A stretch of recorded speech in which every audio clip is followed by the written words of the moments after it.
ازاي؟ عقلية الاجايل بتتبني ازاي؟ ببساطة شديدة يا جماعة بتتبني على 4 مفاهيم و12 مبدأ. لو قدرت اهضم جوايا ال4 مفاهيم وال12 مبدأ دول فانا قادر احول نفسي انا ان انا اكون اجايل.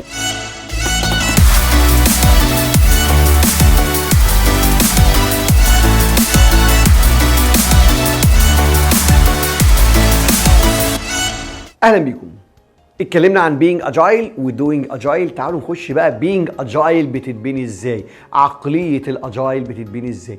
ببساطة شديدة يا جماعة بتتبني على 4 مفاهيم و12 مبدأ. لو قدرت اهضم جوايا ال4 مفاهيم وال12 مبدأ دول فانا قادر احول نفسي انا ان انا اكون اجايل، ان انا ابني عقلية الاجايل، وبالتالي تطبيق الاجايل وادائي هيكون اسهل بكتير.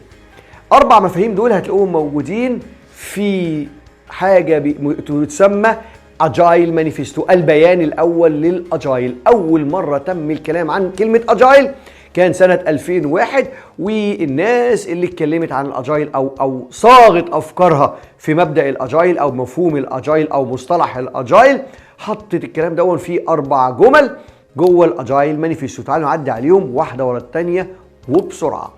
اول جملة هي ان احنا بندي قيمة واهمية واولوية للانديفيديولز والانتراكشن ما بينهم اكتر من البروسيس والتولز. يعني ايه الكلام دوت؟ يعني ببساطة شديدة احنا قدرنا نفهم ونقتنع ان حلول مشاكلنا والنتائج اللي بتطلع والكرياتيفيتي والانوفيشن والابداعات والابتكارات كلها بتطلع من ادمغة البشر والتفاعل ما بينهم، وبالتالي احنا بنعتمد بقوة وبندي قيمة اعلى للبشر والتعامل ما بينهم عن البروسيس والتولز. اللي هو ازاي؟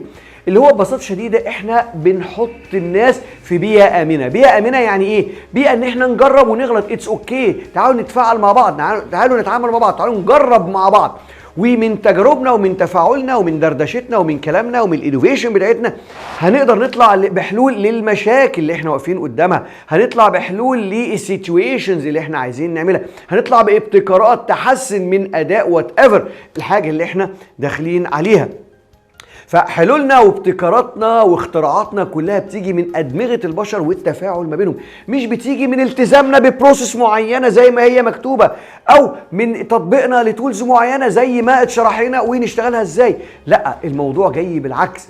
الانديفيديوز والانتراكشن ما بينهم هو الأهم بالنسبة لك، هو الأولى بالنسبة لك، وبالتالي في عقلية الأجايل بندي الأولوية والأهمية الأكتر الانديفيديولز والانتراكشن ما بينهم، مساحه امنه، انفايرمنت امن، بيئه امنه نقدر نجرب، نقدر نغلط، نقدر نبتكر، نقدر نطلع حلول، وساعتها نشوف مع بعض مين البروسيس الانسب ونتيلر البروسيس ونستخدم التولز اللي تخلينا نوصل للنتيجه اللي احنا عايزينها.